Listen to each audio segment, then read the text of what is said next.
There's a phrase made popular by a mobile phone carrier. It goes something like this.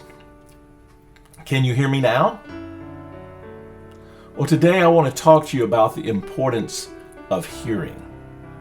In fact, the word PARAKOUO, the word for hearing in the Bible, is used some 436 times in the New Testament alone. In fact, Jesus shares many stories about how to listen.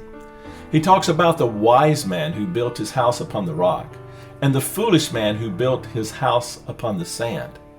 This is a story about hearing.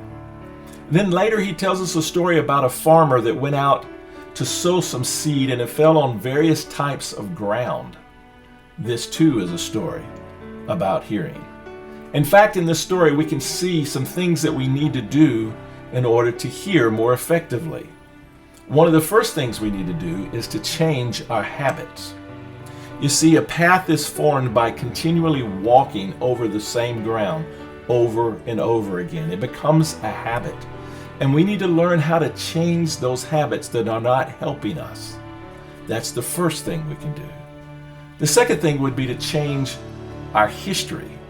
There's these rocks and these stones that lie just under our surface that as we're walking along, they trip us up and they cause our ground to be shallow, and we can't go very deep in our hearing when our history continues to trip us up. We need to change our history. Now you may be saying, Roger, you don't know my life. And that is true. But God knows your life. And He probably has a perspective on your history that you don't have. And you need to think about your history the way that God thinks about your history. The third thing is we need to change our focus. Today there's a lot of craziness going on. There's the pandemic, and then there's the rioting. And so there's a lot of worries. There's a lot of fear over the future, over our finances. But God says those are like thorns that come up and choke out His word and causes us not to hear effectively.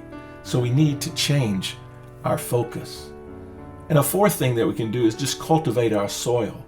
Continue to be humble and break up those things that are causing us issues and problems in our life.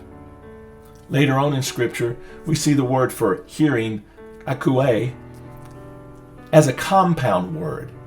Things come alongside of that, like PARAKOUO, or para, which means beside or next to.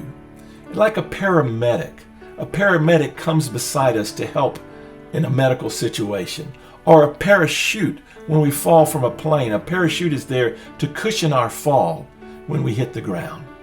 PARAKOUO, beside listening, it's like auditing a class. You go into the class, you hear everything that's said, but you're not responsible for the content. You don't have to interact or have an experience with the content. And then there's another compound word called HUPOAKOUO, or hype. It's kind of like hypodermic. It means derma means the skin, and hype means to go under the skin. Well, HUPOAKOUO means to listen underneath. In other words, when somebody says something to you and you're under their authority, as soon as they say it, you know that you need to do it. Now, the strange thing about those two words, listening beside, PARAKOUO, is interpreted in the Bible as disobedience. And listening underneath is interpreted as obedience. And we have way too many people naming the name of Christ, but not obeying, not doing the things of Christ. We need to listen today more than ever before at a different level. So how are you hearing? Are you hearing deeply? Are you obeying? I think that's what God would have us do. So my prayer is that when you hear God ask the question, do you hear me now?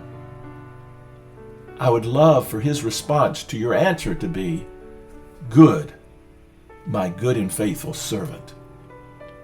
Think about it, and may God give you understanding of all things.